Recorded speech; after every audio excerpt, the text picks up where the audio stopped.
ఓం శాంతి. ఈరోజు మురళిలో బాబా చెప్పారు, పిల్లలు మీ యుద్ధము మాయతో ఉంది. అన్నింటికంటే పెద్ద విఘ్నం మాయ కలిగించేది దేహాభిమానము అన్నారు. మీరు మాయతో యుద్ధం చేసి విజయాన్ని పొందుతున్నారు. యోగ బలంతో పూర్తిగా విజయాన్ని పొందాలి, సంపూర్ణంగా మాయను సమాప్తం చేయాలి అన్నారు. ఎలాంటి పరిస్థితిలోనూ మాయతో భయపడకూడదు. అలాగే సేవ కోసం కూడా బాబా చాలా యుక్తులు రచించమన్నారు. అందరికీ బాబా యొక్క సందేశం చేరాలంటే చిత్రాలు ఎలా తయారు చేస్తే బాగుంటుందో చింతన చేయండి అని అన్నారు. ఇది 26th ఆగస్ట్ 2026 మురళి. మధురమైన పిల్లలు, మీరు గ్యారెంటీ ఇస్తారు, మేము మా యోగ బలంతో ఈ భారత భూమిని స్వర్గంగా తయారు చేస్తాము. అక్కడ ఒకే ధర్మం, ఒకే రాజ్యం ఉంటుంది అని. మనం ఇచ్చే గ్యారెంటీ ఇది. ఒకే ధర్మం, ఒకే రాజ్యం ఉండేటువంటి స్వర్గాన్ని స్థాపన చేస్తున్నాం. దేనితో? యోగ బలంతో. ఇదే భారతవనిలో ప్రశ్న. మాయ ఎలాంటి విఘ్నాలను కలిగిస్తుంది? దాని నుండి సురక్షితంగా ఉండేటువంటి వారు చాలా అద్భుతంగా చేయగలుగుతారు. మాయ ఎలాంటి విఘ్నాలను కలిగిస్తూ ఉంటుంది? దాని నుండి సురక్షితంగా ఉండేటువంటి వారు చాలా అద్భుతం చేయగలుగుతారు. మాయ కలిగించేటువంటి విఘ్నం ఏంటి? జవాబు, మాయ యొక్క అన్నింటికంటే పెద్ద విఘ్నము దేహ అభిమానంలోకి తీసుకొని వచ్చి ఒకరికొకరి నామరూపాల్లో చిక్కుకునేలా చేయటం. ఏ పిల్లలైతే ఈ విఘ్నం నుండి సురక్షితంగా ఉంటారో, మాయా మోసాల నుండి రక్షించుకుంటారో, వారు చాలా అద్భుతం చేసి చూపించగలుగుతారు. వారి బుద్ధిలో సేవకు సంబంధించిన కొత్త కొత్త ఆలోచనలు నడుస్తూ ఉంటాయి. సేవ యొక్క ఉన్నతి దేహీ అభిమానిగా ఉన్నప్పుడే జరుగుతుంది. దేహ అభిమానంతో ఉంటే సేవ ఉన్నతి జరగదు. ఆత్మాభిమానిగా ఉన్నప్పుడే సేవలో వృద్ధి, ప్రగతి జరుగుతుంది. ఓం శాంతి. బాబా వచ్చిందే ఆత్మిక పిల్లలకు శ్రీమతాన్ని ఇచ్చేందుకు. ఇది పిల్లలకు తెలుసు.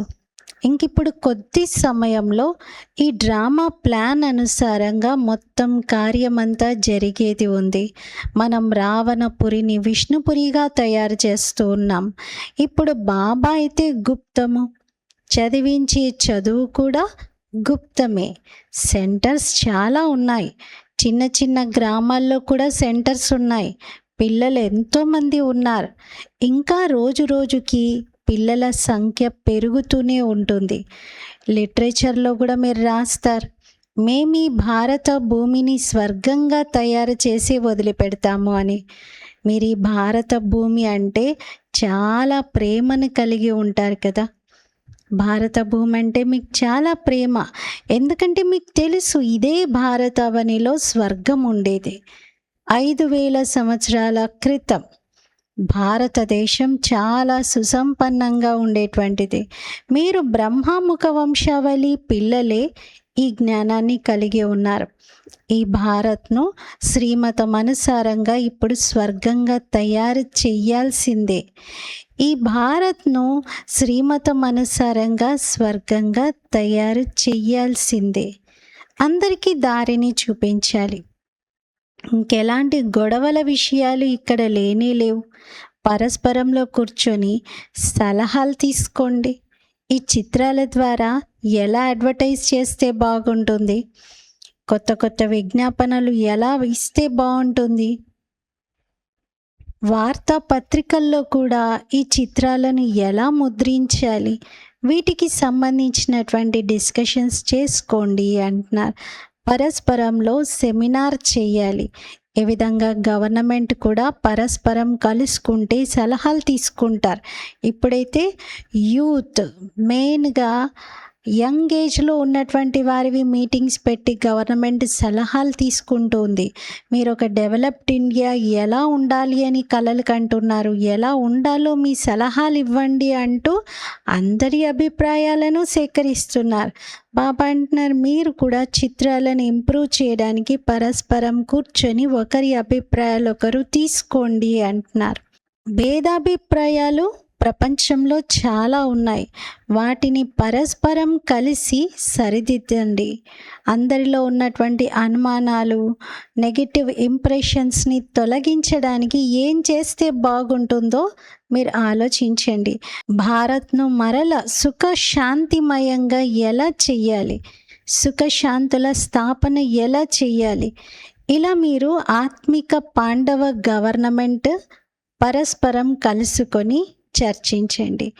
మీది చాలా పెద్ద ఈశ్వరీయ గవర్నమెంట్. ఇది పతిత పావనుడైన తండ్రి పతితమైన పిల్లలను పావనంగా చేసి పావన ప్రపంచానికి యజమానిగా చేస్తున్నారు. ఈ రహస్యం పిల్లలైన మీకే తెలుసు. ముఖ్యమైనది భారతదేశంలోని ఆది సనాతన దేవీ దేవత ధర్మం. ఇది రుద్ర జ్ఞాన యజ్ఞం. రుద్రుడు అని శివబాబాను అంటారు. ఇప్పుడు మిమ్మల్ని బాబా వచ్చి మేల్కొల్పారు. మీరు ఇతరులను మేల్కొల్పండి. డ్రామా ప్లాన్ అనుసారంగా మీరు మేల్కొల్పే సేవలు చేస్తూనే ఉన్నారు. ఇప్పటి వరకు ఎవరెవరు ఎంతెంత పురుషార్థం చేశారో అంతగా కల్ప క్రితం కూడా వారు చేసి ఉంటారు. మీది ఆత్మిక యుద్ధం. మాయ ఒక్కోసారి చాలా జోరును అందుకుంటుంది, ఒక్కోసారి ఈశ్వరుడి పిల్లలు జోరును అందుకుంటారు. అప్పుడప్పుడు సేవ చాలా ఫాస్ట్గా జరుగుతుంది. ఒక్కోసారి పిల్లలను మాయ చుట్టేస్తుంది, అనేక రకాల విఘ్నాల్లో తోసేస్తుంది. మాయ పూర్తిగా స్పృహ తప్పిపోయేలా చేస్తుంది. యుద్ధ మైదానం కదా. మాయ రాముని సంతానాన్ని కూడా స్పృహ తప్పిపోయేలా చేస్తుంది. లవకుశల కథ కూడా ఉంది కదా. రామునికి 2 పిల్లలను చూపించారు. ఇక్కడైతే బాబాకు చాలామంది పిల్లలున్నారు. ఈ సమయంలో మనుష్య మాతృలందరూ కుంభకర్ణ నిద్రలో నిద్రిస్తూ ఉన్నారు. వారికి ఇది కూడా తెలీదు, పరంపిత పరమాత్ముడు తన పిల్లలకి వారసత్వాన్ని ఇవ్వడానికి వచ్చారు అని. తండ్రి భారత్లోనే వస్తారు. ఈ విషయాన్ని పూర్తిగా మరచిపోయారు. భారతవాసులే స్వర్గానికి యజమానిగా ఉండేవారు. ఇందులో ఎటువంటి అనుమానము లేదు. పరంపిత పరమాత్ముని జన్మ కూడా ఇక్కడే జరుగుతుంది. అందుకే శివ జయంతిని కూడా భారత్లోనే జరుపుతూ ఉంటారు. అంటే వారు తప్పనిసరిగా వచ్చి ఏదో చేసి వెళ్ళారు అని అర్థం. బుద్ధి అంటుంది నిజంగా తండ్రి వచ్చి స్వర్గ స్థాపన చేసి ఉండాలి అని. ప్రేరణతో ఏది స్థాపన అయితే జరగదు కదా. ఇక్కడ పిల్లలకు రాజయోగాన్ని బాబా నేర్పిస్తూ ఉన్నారు, స్మృతి యాత్రను నేర్పిస్తూ ఉన్నారు. ప్రేరణతో ఎటువంటి శబ్దము రాదు. అనుకుంటారు శంకరుడి ప్రేరణతో వినాశనం జరుగుతుందని. కానీ ఇందులో ప్రేరణ విషయమే లేదు. మీకు అర్థమైంది. డ్రామాలో వారిది కూడా పాత్ర ఉంది. మూసలంను తయారు చేయటము, యాదవులు వినాశనానికి నిమిత్తం అవ్వడము, వినాశనార్థం అలా వారి పాత్ర నిమిత్తమై ఉంది. ప్రేరణ అక్షరం అనేది శాస్త్రాలదు.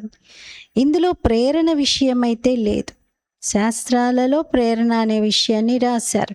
డ్రామా అనుసారంగా వినాశనం అయితే జరిగేదే ఉంది. గాయనం ఉంది కదా, మహాభారత యుద్ధంలో ఈ మూసలం మొదలైనవన్నీ బాగా పనికొచ్చాయి అని. అవన్నీ గతం, ఒకప్పుడు గడిచిపోయినటువంటి మైథలాజికల్ స్టోరీస్ అంటారు. మళ్ళీ రిపీట్ అయ్యేవి ఉన్నాయి. హిస్టరీ రిపీట్స్ అంటారు కదా. మీరు గ్యారంటీ ఇస్తూ ఉన్నారు, మేము యోగ బలంతో స్వర్గ స్థాపన చేస్తాము అని. అక్కడ ఒకే ఒక్క ధర్మం ఉంటుంది. మరి మిగతా ధర్మాలన్నీ ఎక్కడికి వెళ్ళిపోతాయి అంటే ఖచ్చితంగా వాటన్నిటి వినాశనము జరుగుతుంది. ఇవి అర్థం చేసుకోవాల్సిన విషయాలు. గాయనం ఉంది కదా, బ్రహ్మ ద్వారా స్థాపన, విష్ణు ద్వారా పాలన. ఇదివైతే కరెక్ట్. కానీ శంకరుడి ద్వారా అని రాసిన చోట శివుణ్ణి శంకరుణ్ణి కలిపేశారు. అది రాంగ్ అంటున్నారు. శివశంకరులు అంటారు. ఎందుకంటే శంకరుడికి ఏ పనిని ఇవ్వలేదు, అందుకే శివుడితో కలిపేశారు. కానీ పరమాత్మ శివుడు చెప్తున్నారు, నేనైతే చాలా పనులు చేస్తాను కదా, మొత్తం విశ్వ కళ్యాణం చేస్తాను కదా, మొత్తం అందరి ఆత్మలను పావనంగా చేస్తాను కదా, అందరి వికర్మలను వినాశనం చేస్తాను కదా, నాకు ఎన్ని పనులు ఉన్నాయి.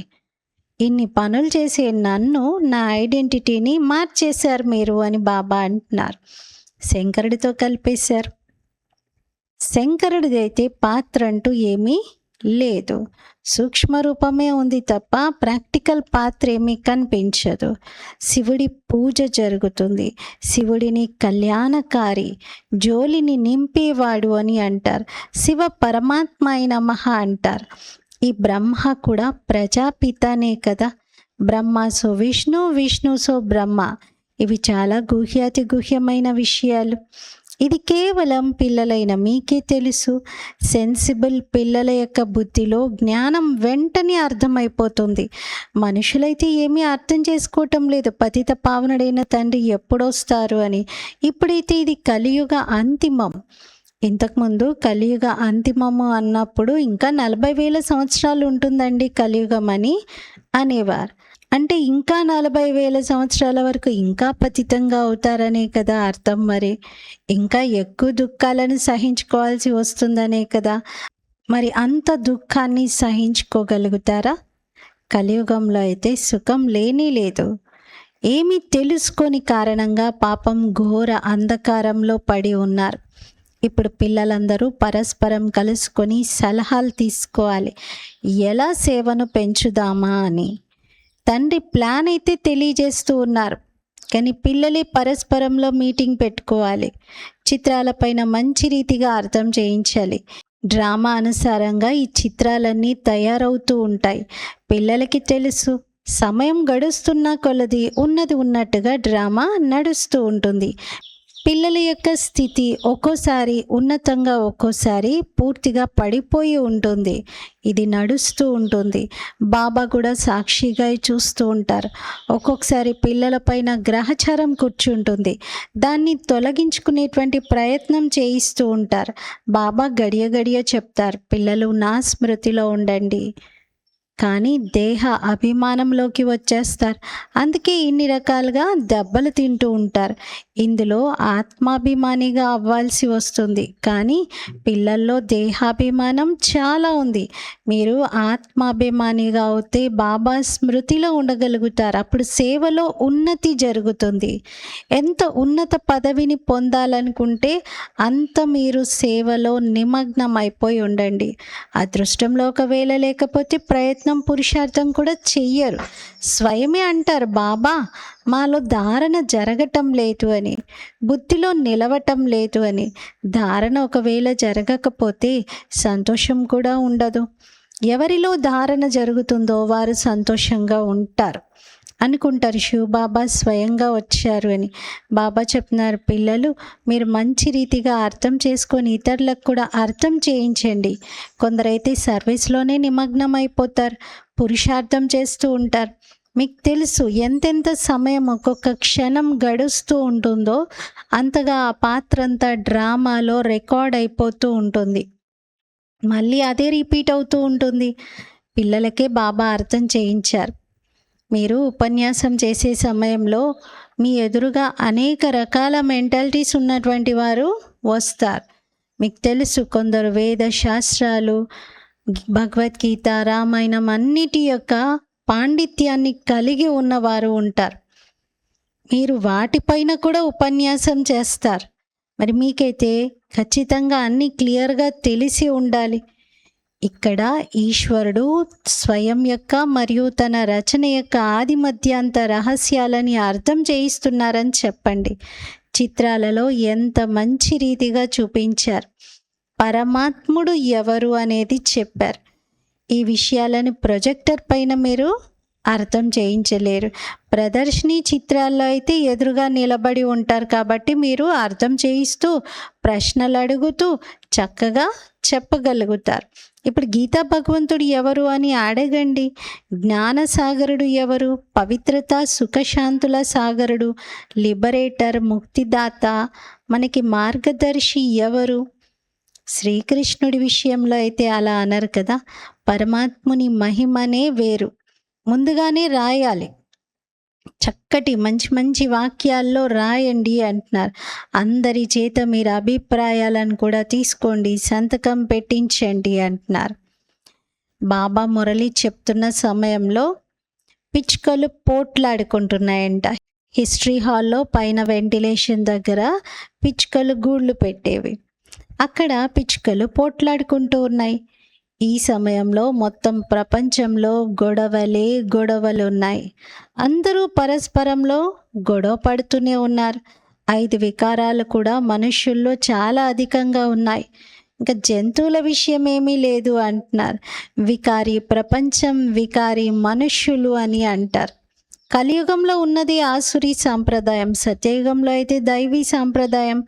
మనుషుల బుద్ధి ఎంత తమో ప్రధానంగా మారిందంటే అసలు ఏమీ అర్థమే చేసుకోవటం లేదు. మేము ఆసురీ సాంప్రదాయంలో ఉన్నామనేదే తెలియటం లేదు. దేవతల ముందుకు వెళ్ళి పాడుతూ ఉంటారు, మేము నీచులము, పాపి అని. మేము నిర్గుణులము, మాలో ఎటువంటి గుణాలు లేవు అంటారు. మీరైతే వారికి నిరూపించి చెప్పగలుగుతారు. మెట్ల చిత్రంలో కూడా చాలా క్లియర్గా ఉంది, చూపించారు ఎలా ఉన్నతిని పొందుతారు, ఎలా పతనమవుతారు అని. భారతవాసుల గురించే ఈ మెట్ల చిత్రం ఉంది, అందులో మిగతా ధర్మాల వారి గురించి చూపించలేదు. ఇదన్నింటికంటే గొప్ప విషయం అంటున్నారు. ఈ చిత్రాలపైన అర్థం చేయించడం చాలా మంచిది. 84 జన్మలను పూర్తి చేసుకొని మళ్ళీ తిరిగి మొదటి నంబర్ జన్మలోకి వెళ్ళేది ఉంది. అంటే ఉన్నతి కళ, దిగజారే కళ, దిగజారే కళ నుండి ఒక్కసారిగా ఉన్నతి కళలోకి వెళ్తున్నారు. ప్రతి ఒక్కరిలో ఇటువంటి ఆలోచనలు నడవాలి, అందరికీ దారిని చూపించాలి అనే తపన ఉండాలి. ఆలోచనలు నడవకపోతే సేవ ఎలా చేస్తారు? చిత్రాలపైన అర్థం చేయించడం చాలా సహజం. సత్యయుగం తర్వాత ఇక మెట్లు దిగుతూనే ఉంటారు. డే 1 నుండి నెమ్మదిగా పర్సంటేజ్ తగ్గుతూ ఉంటుంది. ఇప్పుడు 100% ఫోన్ ఛార్జింగ్ చేశాక ఇక యూజ్ చేయడం స్టార్ట్ చేస్తున్నాము అంటే స్లోగా బ్యాటరీ 1% తగ్గుతూ ఉంటుంది కదా. అలాగే ఇది కూడా సత్యయుగం తర్వాత మెట్లు దిగడం. కేవలం సంగమ యుగంలోనే మెట్లు ఎక్కుతారు. ఇక తర్వాత నుండి మొత్తం దిగడమే ఉంటుంది. కానీ బాబా అన్నారు, పిల్లలు మీరు డైరెక్ట్గా స్వర్గానికి వెళ్ళారు, మీరు వయా పరంధామం వెళ్తారు. అంటే మీరు ట్రాన్స్ఫర్ అవుతారు, ఇంటికి వెళ్ళి అక్కడి నుండి మళ్ళీ వస్తారు. డైరెక్ట్ సత్యుగంలోకి అయితే వెళ్ళలేరు, ముందు శాంతిధామానికి వెళ్ళాలి. మీకు తెలుసు మీరు పాత్రధారులు, మీలోని నెంబర్ వారీగా పాత్ర వహించే వారందరూ ఉన్నారు. ఈ డ్రామాను నెంబర్ వారీగా అర్థం చేసుకుంటున్నారు. ప్రపంచంలో ఏ ఒక్కరు కూడా నేను పాత్రధారిని, యాక్టర్ని అని భావించటం లేదు. మీరు రాస్తూ ఉంటారు కూడా, ప్రతి ఒక్క మనుష్య మాతృల యొక్క పాత్ర ఈ డ్రామాలో ఇమిడి ఉంది, అందరూ పాత్రధారులే అని చెప్పుకోవడానికి చెప్తారు. లైఫ్ ఈజ్ అ డ్రామా, మనం అందరం యాక్టర్స్ అని షేక్స్పియర్ కూడా చెప్పారు. కానీ ఇది కేవలం కొటేషన్ల రూపంలో ఉపయోగించడానికే వాడుతున్నారు తప్ప ఎవరు ప్రాక్టికల్గా నేను యాక్టర్ని, ఇదంతా కూడా నా పాత్ర అని భావించటం లేదు. నిజంగా అలా భావిస్తే ఇంత దుఃఖం కలగకపోయేది. కానీ మనుష్యులు పూర్తి తెలివి తక్కువగా అయిపోయారు. సృష్టి ఆది మధ్యాంతాల నాలెడ్జే తెలియదు. ఇలా రాయడంలో తప్పేమీ లేదు అంటున్నారు. ఒక చెవితో విని మరొక దాంతో వదిలిపెట్టకూడదు. సేవ సేవ సేవ. మొన్న కూడా చెప్పారు బాబా, లాస్ట్ వర్డ్ ఆ రోజు మురళిలో సేవ సేవ సేవ. ఇప్పుడు కూడా చెప్తున్నారు సర్వీస్ సర్వీస్ సర్వీస్. బాబాకు తెలుసు పిల్లల పైన ఒక్కోసారి గ్రహచారం కూర్చుంటుంది. గ్రహచారం కూర్చుంటే ఎంత నష్టం జరుగుతుంది ఇది తండ్రికి తెలుసు. షావుకారులు పేదవారిగా అయిపోతారు గ్రహచారం కూర్చోవడంతో. కారణమైతే ఉంటుంది కదా. పిల్లలకు బాబా ఎన్నోసార్లు అర్థం చేయిస్తూ వచ్చారు, పిల్లలు నామరూపాల్లో ఎప్పుడు కూడా చిక్కుకోవద్దు అని. లేకపోతే మాయ ఎటువంటిది అంటే ముక్కుతో పట్టేసుకొని పెద్ద గొయ్యిలో తోసేస్తుంది అంటున్నారు. మాయ చాలా మోసపెడుతుంది. ప్రేయసీ ప్రియులుగా ఇక్కడ అవ్వకూడదు. ప్రేయసీ ప్రియులు కొందరు వికారాల కోసం అవుతారు, కొందరేమో కేవలం రూపం పైన బలిహారం అవుతారు. మీకు తెలుసు, సెంటర్స్లో కూడా ఈ విధంగా మాయా విఘ్నాలు చాలా కలుగుతూ ఉంటాయి. ఒకరికొకరి నామరూపాల్లో చిక్కుకుంటూ ఉంటారు. ఒక మాత యొక్క నామరూపాలలో, ఒక కన్య యొక్క నామరూపాల్లో కూడా చిక్కుకుంటూ ఉన్నారు. పురుషార్థం చేస్తూ కూడా మాయ పూర్తిగా పట్టేసుకుంటుంది. అందుకే బాబా సావధానపరుస్తూ ఉన్నారు. పిల్లలు, మాయ మిమ్మల్ని చిక్కుకునేలాగా ప్రయత్నం చేస్తూ ఉంటుంది, కానీ మీరు చిక్కుకోకూడదు. దేహ అభిమానంలోకి రాకూడదు. స్వయాన్ని ఆత్మగా భావించి తండ్రిని స్మృతి చేయాలి. మాయ మోసాల నుండి రక్షించుకుంటూ ఉండాలి. ఇప్పుడు పిల్లలను తండ్రి పుష్పాల సమానంగా తయారు చేయడానికి వచ్చారు. మీకు ఏ విషయంలోనూ సంశయం రాకూడదు. ఒకవేళ మనసులో సంశయం వచ్చినా కానీ సేవ మంచి రీతిగా చేయలేరు. లోపల గుట్కలు వేస్తూ ఉంటారు. ధైర్యం ఉంచుకోవాలి. సమయం చాలా కొద్దిగా ఉంది. బాబా యొక్క మురళిని వింటే మీలో చాలా ఉత్సాహం కలుగుతుంది. ఆత్మప్రకాష్ అన్నయ్య చాలా మంచి రీతిగా చిత్రాలపైన అటెన్షన్ ఇస్తున్నారని బాబా అంటున్నారు. బాంబే వారికి కూడా ఈ విషయం బుద్ధిలో రావాలి. ముఖ్యమైన చిత్రాలను ముందుగా తయారు చేయాలి, చెకింగ్ చేయాలి. బాబా అయితే డైరెక్షన్ ఇస్తూ ఉంటారు, ఏ విధంగా చిత్రాలలో ఉన్నతిని చెయ్యాలి అని. యుక్తి రచించండి. మెట్ల చిత్రంను ఏరోడ్రామ్ వద్ద పెట్టేలాగా ప్లాన్ చేయండి. ఈ చిత్రంను చూసి చాలా సంతోషించాలి. చివరికి అర్థం చేసుకుంటారు, వీరికి శ్రీమతమును ఇచ్చేది ఎవరు అని. మరి పిల్లలకి చాలా నష ఎక్కాలి. అచ్చా, मीठे मीठे सिकीलते बच्चों प्रति माता पिता बाप दादा का याद प्यार और गुड मॉर्निंग। रूहानी बाप की रूहानी बच्चों को नमस्ते। हम रूहानी बच्चों की रूहानी बाप दादा को याद प्यार गुड मॉर्निंग और नमस्ते। मेरा बाबा मीठा बाबा प्यारा बाबा शुक्रिया बाबा। ధారణ కొరకు ముఖ్య సారము. ఫస్ట్ పాయింట్, మీరు పిల్లలు యుద్ధ మైదానంలో ఉన్నారు. మాయ రావణుడితో మీ యుద్ధం ఉంది. మాయ చాలా విఘ్నాలను కలిగిస్తుంది. పిల్లలు సావధానంగా నడుచుకోవాలి. సెకండ్ పాయింట్, ప్రతి ఒక్కరూ తమ ఉన్నతి కోసం ఆలోచించాలి. చిత్రాలపైన ఎలా అర్థం చేయించాలి, సర్వీస్ను పెంచడం ఎలా అని. చిత్రాలలో ఏం వేస్తే మనుషులు సహజంగా అర్థం చేసుకుంటారని చింతన చెయ్యాలి. ఫస్ట్ పాయింట్లో బాబా, మీరు యుద్ధ మైదానంలో ఉండండి, జాగ్రత్త, మాయ దాడి చేస్తుంది అని చెప్తున్నారు. సెకండ్ పాయింట్లో సేవ కోసం ఆలోచనలు నడిపించండి అంటున్నారు. వరదానం, దేహ అభిమానం యొక్క త్యాగము ద్వారా శ్రేష్ఠ భాగ్యమును తయారు చేసుకునేటువంటి సర్వసిద్ధి స్వరూప భవ. దేహ అభిమానం యొక్క త్యాగము ద్వారా శ్రేష్ఠ భాగ్యాన్ని తయారు చేసుకునేటువంటి సర్వసిద్ధి స్వరూప భవ. వివరణ, దేహాభిమానాన్ని త్యాగం చేయడం అనగా ఆత్మాభిమానిగా అవ్వడంలో బాబాతో సర్వ సంబంధాల యొక్క, సర్వశక్తుల యొక్క అనుభవం జరుగుతుంది. ఈ అనుభవమే సంగమయుగం యొక్క శ్రేష్ఠ భాగ్యంగా అవుతుంది.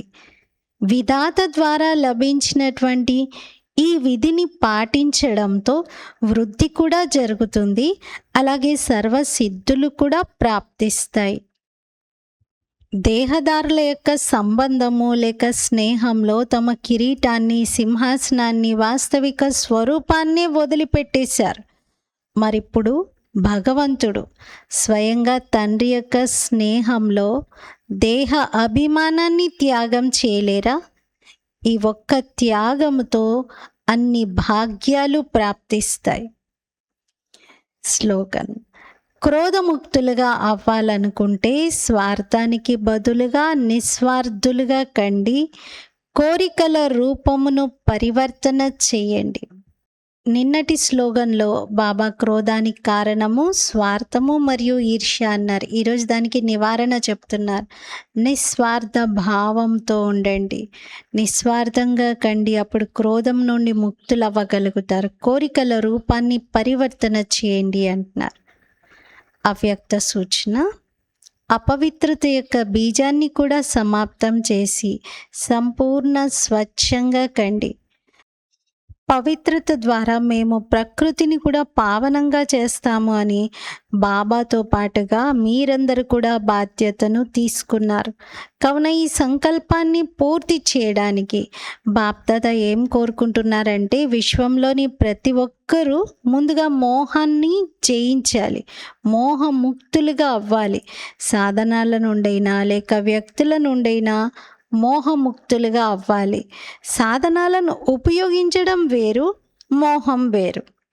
బాప్దాదా ప్రతి ఒక్కరిని ముందుగా మోహముక్తులుగా చేయాలని కోరుకుంటున్నారు.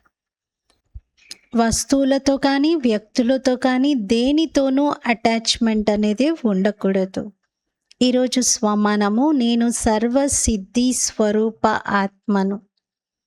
సిద్ధిని పొందడానికి దేహాభిమానాన్ని త్యాగం చేస్తూ మన శ్రేష్ఠ భాగ్యాన్ని తయారు చేసుకుందాం. ఓం శాంతి.